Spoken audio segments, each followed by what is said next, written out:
آپ دیکھتے ہیں کہ بری صحبت نے اسے کسی حد تک ہلاک کر ہی دیا تھا، اس کی زندگی برباد کر ہی دی تھی اور اسے ختم کر ہی دیا تھا، لیکن خدا کا شکر ہے کہ جلد از جلد وہ اس کے ذہن میں آیا اور یاد دلایا کہ میں خدا ہوں، مہیا کرنے والا۔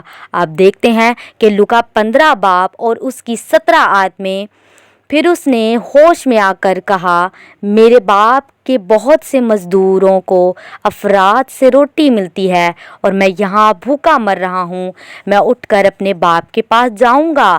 آپ نے دیکھا کہ یہ باپ کے مہیا کرنے کی صلاحیت تھی جو اسے دوبارہ یاد آئی۔ اس نے کہا، میں یہاں بھوکا ہوں مگر میرے باپ کے نوکروں کے پاس افراد میں موجود ہے، اس کا مطلب ہے کہ میرے باپ کے پاس ابھی بھی کثرت سے موجود ہے، اس کے مزدور ابھی بھی کھاتے پیتے ہیں اور میں یہاں بھوک سے مر رہا ہوں۔ نہیں، میں اٹھوں گا اور باپ کے پاس واپس جاؤں گا کیونکہ مجھے پتا ہے کہ وہ مجھے کھلائے گا۔ اگر وہ مجھے اپنے بیٹے کے طور پر دوبارہ قبول نہ کرے، وہ مجھے اپنے نوکر کے طور پر رکھ لے گا۔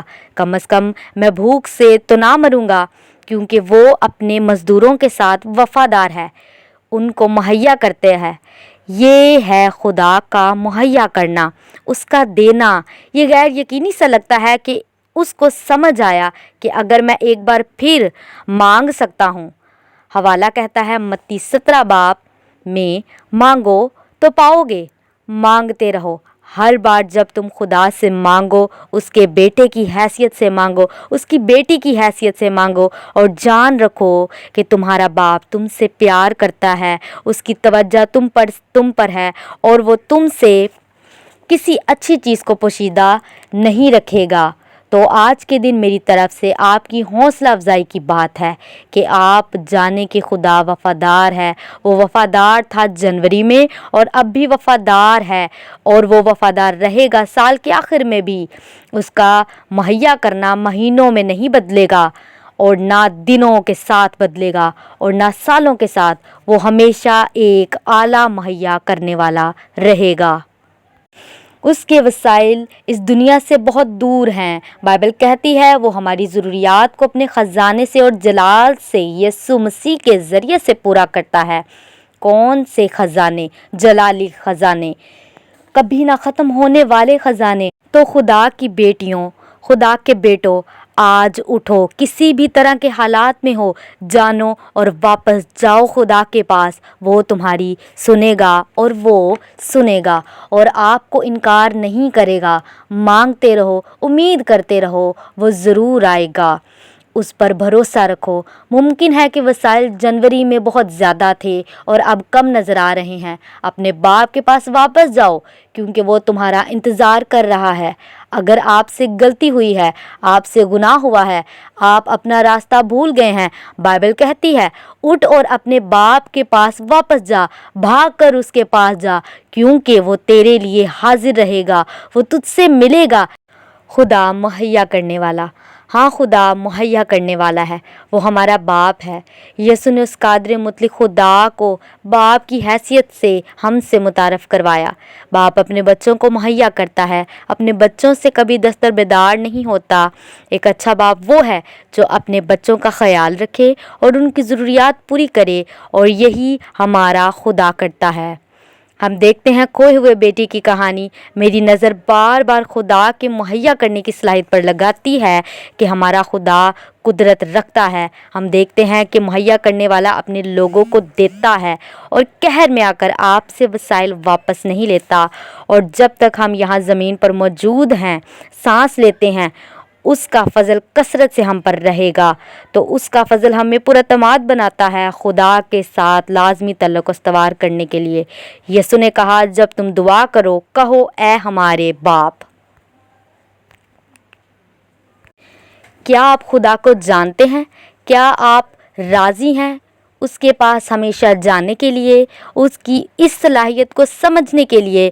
تو آج میں اس پوڈ کاسٹ میں آپ کی حوصلہ افزائی کرنے آئی ہوں کہ آپ جانیں کہ خدا آپ کا مہیا کرنے والا ہے۔ آپ دیکھتے ہیں کھوئے ہوئے بیٹے کی کہانی کو۔ مجھے ہمیشہ یہ کہانی سکھاتی ہے۔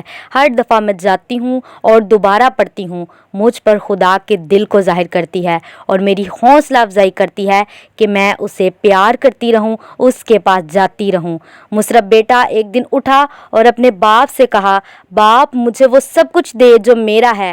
یہ لڑکا مانگتے ہوئے ڈرا نہیں، کیونکہ وہ جانتا تھا کہ وہ اس کا باپ ہے اور اس کا باپ نہ نہیں کہے گا، لہٰذا یہ میرے لیے پر اعتمادی کا باعث ہے۔ یہ اس کے لیے یقینی تھا کہ اسے ملے گا۔ وہ اس کا پہلا بیٹا تھا اور اگر کسی حال میں وہ اپنا حصہ نہ مانگتا تب بھی اسے یہ تو پتہ تھا کہ اس کا درجہ پہلوٹھے کا ہے، جو کہ کم نہیں ہوگا۔ پہلوٹھا پہلوٹھا ہی ہوتا ہے اور آخری آخری ہی ہوتا ہے۔ ہمارا رشتہ باپ کے ساتھ ایسا ہی ہے، ایک جیسا رشتہ ہی ہے ہمارا باپ کے ساتھ۔ مجھے پتا ہے کہ میرے باپ کے پاس بہت ہے، اس کے پاس میرے بھائی کے لیے بہت ہے، اس کے پاس اس کے نوکروں کے لیے بہت ہے، اس کے پاس میری ماں کے لیے بہت ہے، اس کے پاس سب کے لیے بہت ہے۔ اسی طرح جب اس نے کہا مجھے دے جو میرا ہے، وہ اتقاد سے مانگ رہا تھا اور اس بات کو جانتے ہوئے کہ اس کا باپ کون ہے۔ کیا آپ جانتے ہیں جب آپ مانگیں گے وہ نہ نہیں کہے گا۔ بائبل کہتی ہے مانگ، جب ہم اس کی مرضی کے مطابق مانگتے ہیں وہ ہمارے لیے مہیا کرتا ہے۔ وہ کہتا ہے مانگو تو پاؤ گے اور تم شادمان ہوگے۔ ہر باپ چاہتا ہے اس کے بچے شادمان ہوں اور خوش ہوں اور سلامت رہیں۔ خدا آپ کو دینے کے لیے ہمیشہ تیار رہتا ہے، اور جیسا کہ لڑکے نے جرات کی مانگنے کی، اس نے پایا۔ اور بائبل کہتی ہے اس نے دور تک سفر کیا، حتیٰ کہ کسی اچھے ملک میں نہیں گیا، اور جو کچھ اس کے باپ سے پایا تھا، جب تو گھٹنوں کے بل اس کو پکارے گا وہ آپ کو گلے لگائے گا اور آپ کو پہلے سے زیادہ مہیا کرے گا۔ بائبل کہتی ہے اس کو نیا لباس پہنایا گیا، اس کو انگوٹھی پہنائی گئی، پیروں میں جوتے پہنائے گئے، اس کی امید سے زیادہ دیا گیا۔